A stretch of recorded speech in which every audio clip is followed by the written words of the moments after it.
teman-teman, Assalamualaikum warahmatullahi wabarakatuh. Perkenalkan, nama aku Syarifah Nur Masyita, NIM aku 3243121079. Aku kelas A reguler Stabuk 2024. Jadi di video kali ini mari kita membahas mengenai bangsa Afrika dalam Perang Dunia dan upaya bangsa Afrika dalam mencapai kemerdekaan. Nah, yang pertama itu ada daerah-daerah bekas jajahan bangsa Eropa. Secara kolonialisme di Afrika bermula dari ekspansi bangsa-bangsa Eropa yang mencari sumber daya alam dan jalur perdagangan pada abad ke-19. Afrika dengan kekayaan emas, gading, dan karet menjadi sasaran utama ekspansi ekonomi dan politik mereka. Konferensi Berlin tahun 1884 sampai 1885 menjadi tonggak penting karena pada pertemuan itu bangsa-bangsa Eropa secara sepihak membagi wilayah Afrika tanpa memperhatikan kondisi sosial, budaya, dan etnis penduduk aslinya. Keputusan tersebut menandai lahirnya sistem penjajahan formal yang menyebabkan hampir seluruh wilayah Afrika berada di bawah kendali Eropa. Inggris menggunakan Mesir, Sudan, Kenya, Uganda, Nigeria, dan juga Afrika Selatan.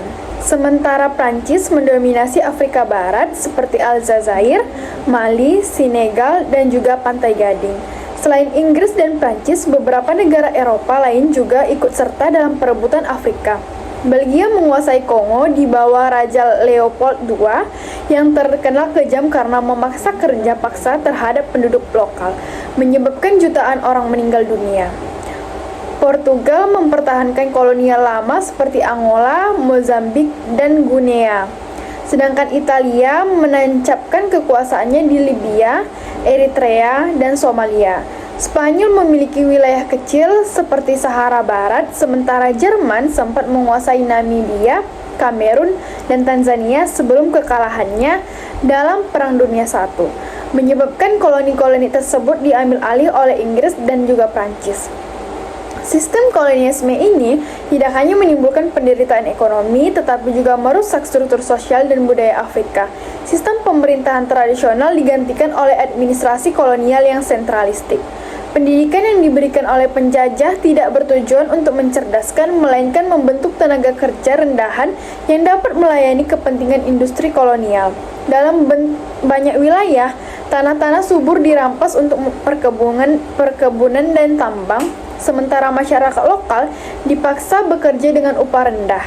Akibatnya, ketimpangan sosial semakin tajam dan identitas budaya lokal mulai terkikis oleh pengaruh Barat. Meskipun demikian, pengalaman pahit kolonialisme juga menumbuhkan kesadaran politik baru di kalangan bangsa Afrika. Kesadaran ini muncul melalui pendidikan terbatas yang diberikan oleh penjajah yang justru melahirkan generasi terpelajar Afrika dengan pandangan modern tentang hak dan kebebasan. Mereka mulai mempertanyakan legitimasi kekuasaan kolonial dan mengembangkan gagasan nasionalisme. Munculnya elit terdidik inilah yang menjadi fondasi awal bagi gerakan kemerdekaan di berbagai wilayah Afrika pada abad ke-20, terutama setelah berakhirnya Perang Dunia II yang mengguncangkan kekuatan Eropa. Nah, kita masuk ke yang kedua, yaitu pergerakan kemerdekaan di Afrika Utara. Afrika Utara memiliki sejarah panjang perlawanan terhadap kekuasaan kolonial Eropa, terutama Prancis, Italia, dan Inggris. Kawasan ini dikenal sebagai pelopor kebangkitan nasionalisme di Afrika karena posisinya yang strategis dan pengaruh kuat dari dunia Arab. Semangat anti-imperialisme dan ideologi pan-Arabisme yang tumbuh di Timur Tengah mendorong munculnya gerakan politik di Afrika Utara yang berorientasi pada kemandirian dan persatuan bangsa, meskipun kolonialisme Eropa membawa pembangunan infrastruktur dan juga sistem pendidikan. Kebijakan diskriminatif serta penindasan ekonomi memicu kemarahan rakyat dan memperkuat perlawanan terhadap kekuasaan asing. Salah satu contoh perjuangan paling heroik di Afrika Utara terjadi di Aljazair. Negara ini dijajah Prancis sejak tahun 1830 dan mengalami eksploitasi besar-besaran terhadap tanah serta sumber dayanya. Gerakan kemerdekaan modern dimulai pada tahun 1954 melalui organisasi Front de Libération Nationale atau FLN yang melancarkan perang gerilya melawan Prancis. Konflik tersebut berlangsung selama 8 tahun dan menewaskan lebih dari 1 juta rakyat Aljazair. Setelah tekanan internasional meningkat dan Prancis kehilangan dukungan global, akhirnya pada tahun 1962 Aljazair berhasil memproklamasikan kemerdekaannya. Perjuangan bangsa Aljazair menjadi simbol keteguhan dan keberanian dalam menghadapi penjajahan modern. Selain Aljazair, Mesir dan Libya juga memainkan peranan penting dalam proses dekolonisasi Afrika Utara. Mesir yang sempat berada di bawah protektorat Inggris berhasil merebut kemerdekaannya setelah revolusi 1952 yang dipimpin oleh Gamal Abdel Nasser. Nasser kemudian menjadi figur penting dalam pergerakan Pan-Afrika yang menyerukan solidaritas antar benua melawan imperialisme. Sementara itu, di Libya, perjuangan melawan penjajahan Italia dipimpin oleh Umar Mukhtar yang terkenal sebagai Singa Gurun, walaupun akhirnya gugur pada tahun 1931. Perjuangannya menginspirasi generasi berikutnya untuk perjuangan kemerdekaan Libya pada tahun 1951. Nah, setelah Perang Dunia II, semangat kemerdekaan semakin meluas di seluruh Afrika Utara. Negara-negara seperti Tunisia dan Maroko juga berhasil mengakhiri dominasi kolonial Prancis pada pertengahan 1950-an. Gelombang dekolonisasi ini didorong oleh melemahnya kekuatan Eropa akibat perang dan meningkatnya kedukungan internasional terhadap hak menentukan nasib sendiri. Momen tersebut menjadi tonggak penting dalam sejarah kebangkitan Afrika karena keberhasilan negara-negara Afrika Utara kemudian menginspirasi perjuangan di bagian benua lainnya, termasuk Afrika Barat dan juga Tengah. Kemudian kita masuk ke yang ketiga, yaitu politik apartheid di Afrika Selatan. Politik apartheid di Afrika Selatan merupakan sistem diskriminasi rasial yang dilembagakan secara hukum oleh pemerintahan kulit putih serta kemenangan Partai Nasional pada tahun 1948. Dalam sistem ini, pendudukan kulit hitam yang merupakan mayoritas tidak memiliki hak politik dan dipisahkan secara ketat dari penduduk kulit putih dalam segala aspek kehidupan sosial, ekonomi, dan juga politik. Mereka dipaksa tinggal di wilayah-wilayah tertentu yang disebut Bantustan dan dilarang memiliki tanah di luar kawasan itu. Sistem apartheid dibangun atas dasar ideologi rasial yang meyakinkan bahwa orang kulit putih lebih unggul secara moral dan intelektual dibandingkan ras lainnya. Akibat dari sistem tersebut, ketimpangan sosial dan ekonomi semakin parah.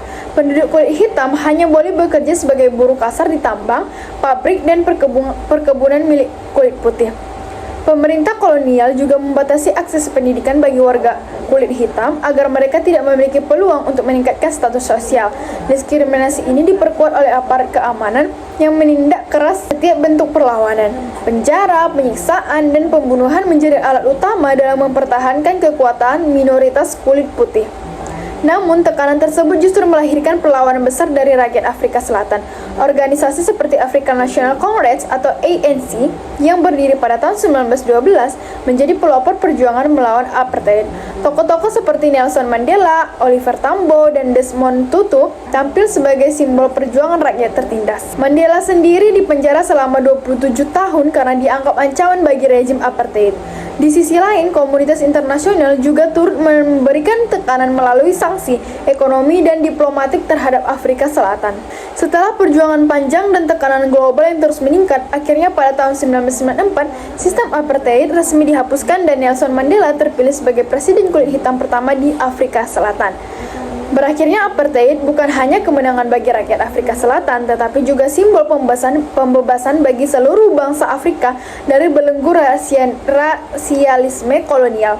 Keberhasilan ini menandai awal era baru demokrasi, rekonsiliasi yang menjadi inspirasi bagi gerakan anti-rasial di seluruh dunia. Nah, yang terakhir itu ada politik rasial.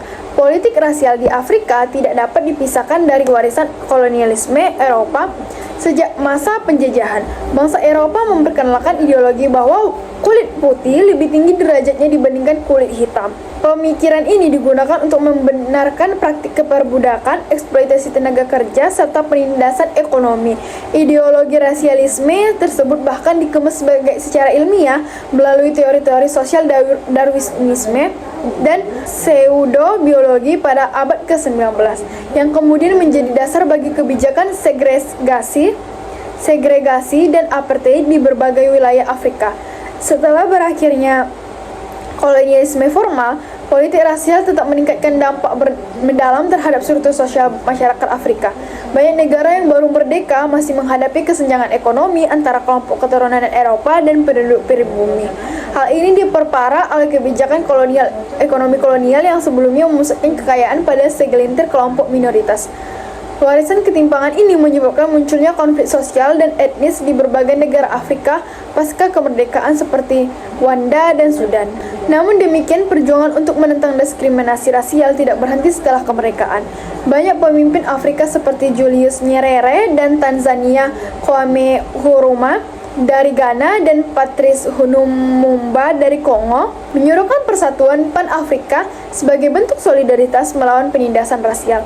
Mereka meyakini bahwa kemerdekaan sejati tidak hanya berarti lepas dari penjajahan politik, tetapi juga pembebasan dari struktur ketidakadilan sosial dan yang diwariskan oleh kolonialisme. Gerakan ini kemudian berkembang menjadi agenda utama dalam organisasi seperti Organisasi Persatuan Afrika atau OAU, dalam Perserikatan Bangsa-Bangsa atau PBB. Pada masa kini, warisan politik rasial masih menjadi tantangan besar bagi bangsa Afrika. Ketimpangan ekonomi, stereotip sosial, dan sisa-sisa sistem diskriminatif masih dirasakan di beberapa negara, terutama di kawasan selatan dan tengah Afrika. Nah, itu dia teman-teman pembahasan dari aku. Semoga teman-teman mengerti. Dadah, bye-bye. See you di next video.